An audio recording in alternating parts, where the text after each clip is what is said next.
하나님이 세상을 사랑하심에 대하여 말씀하시는데 그 사랑을 이처럼이라는 말씀으로 표현하고 있습니다. 하나님이 이처럼 세상을 사랑하셨다라고 하는 이처럼 사랑은 하나님의 사랑에 대한 표현인데 그 뒤에 말씀하시는 내용처럼 하나님의 사랑은 가식적인 사랑, 꾸며진 사랑이 아니라 진정성이 있는 사랑이었다. 그리고 진정성 있는 사랑으로 예수 그리스도를 본체 하나님이시잖아요. 직접 친히 찾아오셨다. 그러니까 뭐라고 그럴까, 이렇게 간접적 사랑이 아니라 직접적인 사랑이었다는 거예요. 직접 행동하는 사랑, 표현되는 사랑이었다는 거죠. 그래서 로마서 5장 8절에 보면 하나님께서 우리를 사랑하심에 대하여 그 직접 행동하신 것에 대해서 우리가 아직 죄인 되었을 때 그리스도께서 우리를 위하여 죽으심으로, 그러잖아요. 우리를 위하여 죽으심으로 우리에게 향한 자기의 사랑을 확증했다. 이런 말씀을 하지 않습니까? 그것처럼 하나님께서는 진정성 있는 사랑으로 직접 행동하심의 표현이 우리를 향한 사랑의 표현으로 있었다는 겁니다. 그리고 예수께서 오셔서 우리를 위하여 십자가에 못 박혀 죽으시고 피 흘리심으로 우리의 사랑에 대한 확증을 하셨다고 그랬잖아요. 끝없이 주시는 사랑, 베푸는 사랑을 하나님은 우리에게 보여주셨다는 겁니다. 그것이 곧 예수 그리스도 오심인데 독생자를 주셨다라는 표현을 하고 있는데 이 독생자를 주시는 목적이 어디 있습니까? 영생을 주시기 위하여 이 엄청난 사랑을 주셨다는 거죠. 구원을 위하여 주셨다는 겁니다. 우리가 오늘 그 사랑을 받은 성도들이고 그 십자가의 사랑을 또 우리가 그 은혜를 입은 성도들 아니겠습니까? 그로 인하여 우리는 영생을 얻었고 그로 인하여 우리는 구원받아 하나님의 자녀가 되었으니까요. 이게 얼마나 큰 은혜인가 사랑인가를 우리는 알아야 할 것입니다. 그런데 이런 엄청난 사랑을 하나님은 베푸시는데 중요한 사실 하나가 나오는데요. 16절에 보면 그렇게 독생자를 사랑으로 주셨는데 그 다음 뭐라 합니까? 이는 말하면서 그렇게 사랑을 진정성 있게 행동으로 표현하며 보여주시는 사랑인데 이는 왜 그런 사랑을 주시는가를 말씀하고 있잖아요. 거기 보면 그를 믿는 자마다 멸망하지 않고 영생을 얻게 하려 하심이다. 영생이라고 하는 엄청난 은혜를 주시고 구원이라는 엄청난 은혜를 주시는데 그 십자가를 통하여 근데 이는 그를 믿는 자마다라는 표현을 했어요. 이건 뭘 말하냐? 하나님의 공의를 말하는 거예요. 가끔 말씀드렸지만 우리는 하나님의 사랑을 생각할 때 하나님의 사랑을 우리가 바라볼 때 사랑만 바라보면 신앙생활 바르게 할 수 없어요. 항상 하나님의 공의로우심도 함께 사랑을 생각할 때는 하나님의 공의로우심도 함께 생각을 해야 된다는 겁니다. 왜냐하면 하나님의 공의가 없는 사랑은 사랑이라고 말할 수 없어요. 가치가 떨어져요, 그만큼. 근데 하나님의 공의로우심을 생각하며 사랑을 생각하면 그 사랑의 가치가 더 귀하고 더 커지는 것이거든요. 예수님의 십자가의 사랑이 공의로우심 앞에서 십자가의 사랑을 바라볼 때 우리의 죄의 삭은 사망이에요. 죄의 삭은 사망인데 그래서 우리는 허물과 죄로 죽었다는 거예요. 에베소 1장이. 그런데 내가 죄의 삭으로 죽어야 할 그 죄값을 예수께서 대신 지불해 주신 거예요. 그러니까 내가 예수님이 우리의 대속 제물이 되셨다는 거잖아요. 그 사랑이 커지는 거예요. 근데 마땅히 내가 살아있는 자 살자인데 그러있는 살아있는 나에게 영생을 주려고 예를 들어 내가 영생을 받았는데 영생 준다고요? 내가 천국을 마땅히 갈 건데 천국의 문을 열어주신다고요? 가치가 떨어지는 거예요. 그런데 나는 어떤 사람이었어요? 지옥에 있을 사람이에요. 그런데 예수님의 십자가의 은혜와 사랑으로 내 죄를 대신 사하여 주셨기 때문에 내가 지옥을 갈 자가 천국 가는 사람이 되어진 거단 말이에요. 마귀의 종로로 따른 죄의 종로로 됐던 내가 하나님의 자녀가 되는 이런 신분의 변화를 이루어 주셨다는 거예요. 그리고 그것이 하나님의 공의이시거든요. 이게 믿는 자마다, 믿는 자가 영생 얻고 믿는 자가 되어야 구원받고 하나님 나라를 갈 수 있다는 것이거든요. 이게 공의예요. 하나님의 공의. 무조건 사랑이 아니라고 말씀입니다. 그래서 우리는 항상 하나님의 사랑을 생각할 때에 하나님의 공의도 생각해야 된다. 죄를 미워하시고 반드시 심판하시는 분이 하나님이시다. 근데 내가 받아야 할 그 정죄와 심판을 예수께서 대신 짊어지심으로 그게 사랑이죠. 이제 사랑으로 우리가 제사함을 받았다. 이 사실을 꼭 기억해야 된다는 것입니다. 그래서 18절에도 보면 그를 믿는 자는 심판을 받지 아니하는 것이요 라고 말씀하고 있죠. 예수를 믿기 때문에 믿음으로 뭐예요? 죄 사함을 받았으니까 그 죄 사함을 받았기 때문에 심판받지 않는다는 거예요. 이 심판이라는 단어는 정죄한다라는 정죄로도 표현을 해요. 뒤에 이제 19절에 그 정죄라는 단어가 나오는데 이 정죄라고도 해석을 하는 건데 예수를 믿는 순간 뭐예요? 죄가 사함받았으니까 죄인이라고 정죄받지 않는단 말이에요. 죄가 사함받았기 때문에 심판도 받지 않는다는 것입니다. 이게 하나님의 은혜와 사랑이라는 거거든요. 다시 말합니다. 전제 조건 믿는 자는이라고 말씀한다는 사실. 저와 여러분이 구원받은 거 믿기 때문에 구원받은 거예요. 물론 믿음이라는 은혜의 선물을 받았기 때문이기도 하고요. 어쨌거나 우리는 믿기 때문에 구원받은 거거든요. 심판을 그러니까 받지 않는다는 거예요. 하지만 믿지 아니하는 자는 하나님의 독생자라의 이름을 믿지 않았기 때문에 이미 심판을 받았다는 거예요. 믿지 않으니까 뭐예요? 죄를 그대로 가지고 있단 말이죠. 하기 때문에 죄가 사함받지 않았기 때문에 그 죄인의 모습을 죄의 모습을 가지고 있기 때문에 심판을 이미 받고 있다. 정죄함을 당하고 있다는 것입니다. 이걸 일컬어서 신학적인 용어로 제한 속죄라 이런 표현도 하는데 하나님의 속죄는 그러니까 무조건 아무나 다가 아니라는 사실. 예수님의 시대도 그렇죠. 공생애를 오셔서 사시는 동안도 예수를 믿고 따르는 자에게는 놀라운 기적 같은 역사들이 일어났어요. 모든 문제가 다 풀어졌어요. 해결이 됐어요. 하지만 바라보기만 한 자들, 따르기만 했던 자들에게는 그런 표적과 기적의 주인공은 되지 못했어요. 구경꾼은 됐지만 말입니다. 심지어 뒤에 나오는 표현처럼 그 행위가 악한 사람들, 죄악 속에서 빠져 사는 사람들, 이 사람들은 예수를 거부한 거잖아요. 왜? 예수님이 뭐로 왔어요? 빛으로 오셨다고 그러잖아요. 19절에 보면 곧 빛이 세상에 왔으되 그러죠. 앞에 요한복음 1장에서 말씀한 것처럼 예수님은 빛으로 오셨단 말이에요. 이 땅에 빛으로 오셨는데 이 세상의 사람들이 자기 행위가 악함으로 빛보다 어둠을 더 사랑했다는 거예요. 그러니까 이 세상 사람들이 악한 행위, 죄악된 행위가 어디서 이루어지느냐? 어둠 속에서 이루어지는 거예요. 여러분 대부분 범죄, 세상적인 범죄도 보시면 언제 이루어집니까? 대낮에 이루어지는 게 아니라 어두운 밤에 이루어집니다. 모든 문화가 밤문화가 타락문화예요. 이것처럼 어둠 속에 살아가고 있는, 어둠 속에 행하고 있는 사람들은 행위가 악한데 저들은 어둠을 더 사랑했다는 거예요. 빛보다 어둠을 더 사랑했다는 거예요. 이유가 무엇입니까? 자기가 어둠 속에 살아왔던 모든 그 잘못된 악한 행위들이 빛 가운데 나오면 드러날까봐.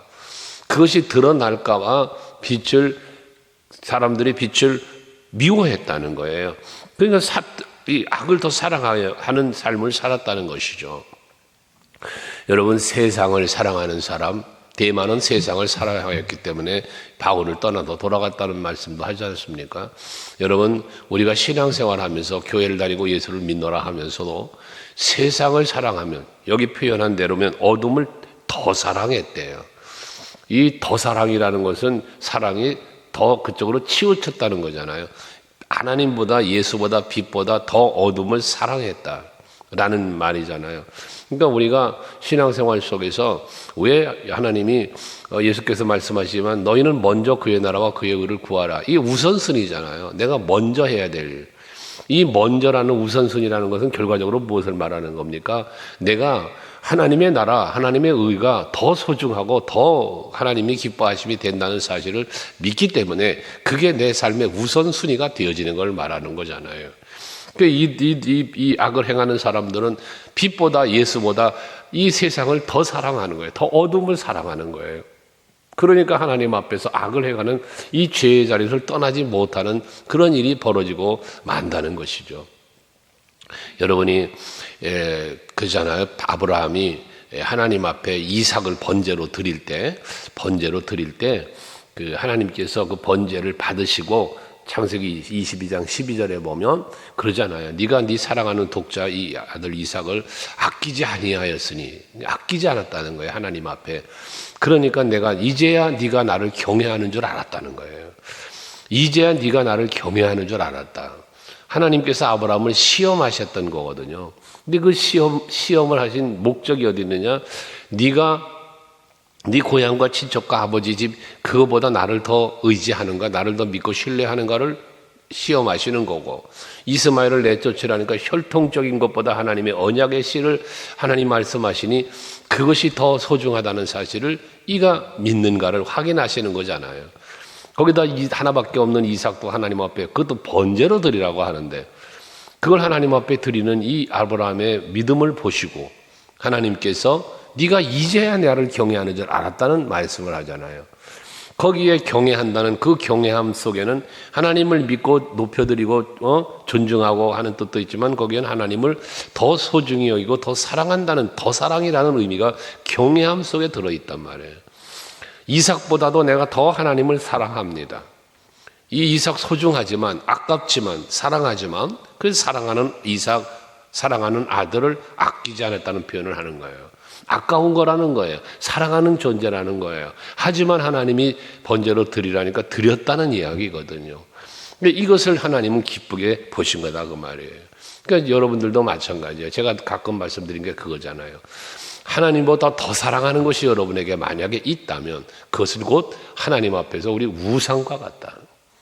내가 하나님보다 더 사랑하는 게 만약에 여러분에게 있다면 그건 우상에 해당된단 말이에요. 우상. 형상을 만들어 놓은 것만 우상이 아니에요. 우리들 골로새서 3장에 보면 바울은 말하잖아요. 모든 탐심이 우상 숭배다. 탐심이라는 게 뭡니까?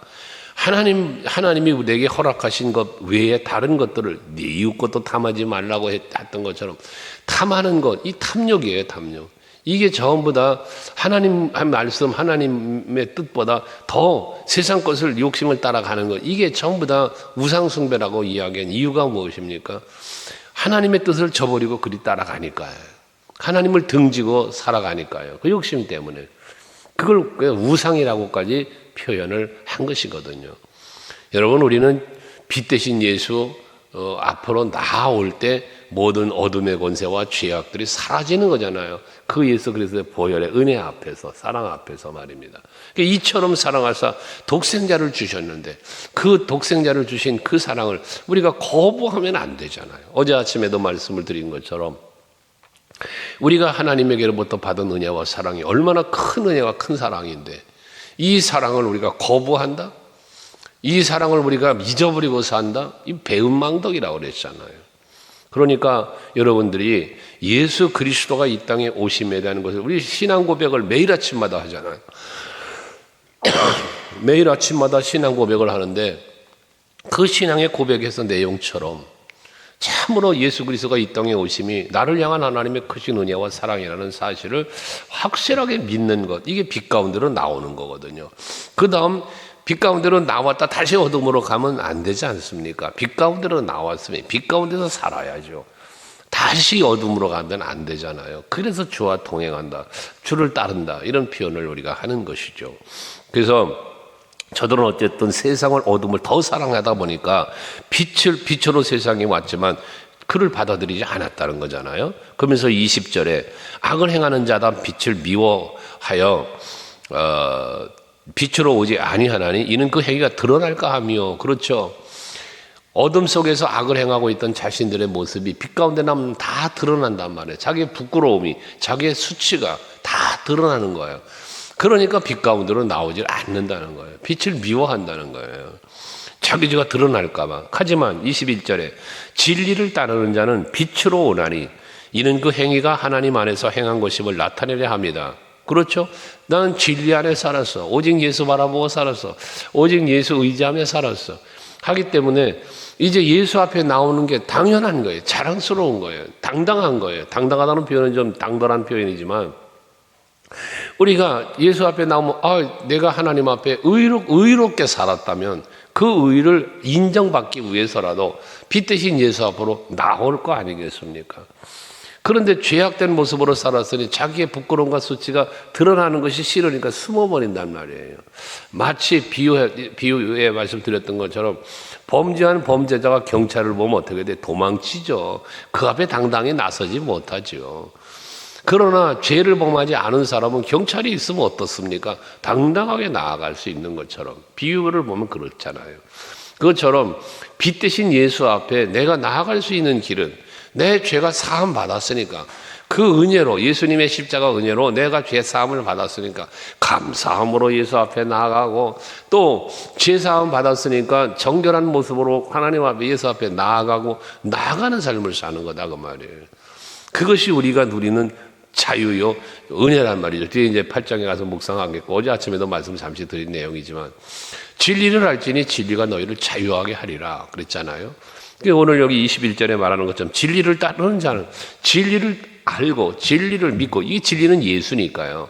예수를 알고 예수를 믿고 따르는 삶을 사는 사람은 어둠에 속한 자가 아니기 때문에 하나님 안에서 그 삶을 행한 사람이었기 때문에 그 아름다운 행위를 가지고 에베소서 말하는 빛의 열매를 맺고 하나님이 보시기에 합당한 삶을 살면서 그 열매를 갖고 거룩함에 이르는 열매 로마서 6장에서 말하는 그런 열매들을 가지고 하나님 앞에 서게 되어진단 말이에요. 나아가는 것이 자랑스럽단 말입니다. 부끄럽지 않단 말이에요. 여러분들이 하루하루를 사시면서도 그러니까 우리가 빛 가운데 살아야 돼요. 어둠에서부터 벗어나야 돼요. 그리고 자꾸 빛 대신 주님 앞으로 가까이 나아가야 되는 거예요. 하나님이 보시기에 부끄럽고 하나님이 보시기에 수치스러운 마음, 수치스러운 삶의 모습은 다 벗어버려야 되고 오직 빛 가운데로 나아가 주님이 주시는 참된 자유와 평안을 누리는 여러분들이 되셔야 합니다. 이것이 여러분의 날마다의 삶이 될 수 있도록 날마다 나와서 새벽 제단을 쌓는 것은 나와서 예배하고 기도하는 것으로만 끝이 아니라 여러분들이 이제 이 예배를 마치고 기도하신 후에 가정으로 돌아가고 직장으로 삶의 현장으로 나아갔을 때 거기서도 죄와는 멀어지고 어둠 속에 사는 게 어두운 세상이지만 그 가운데서 빛을 발하는 나는 구원받은 성도로 하나님의 자녀로 영생을 얻은 자로 예수 십자가의 보혈의 의를 입은 사람답게 그리스도인답게라는 거죠. 살아갈 수 있는 여러분들이 다 되시기를 바랍니다. 기도하시겠습니다.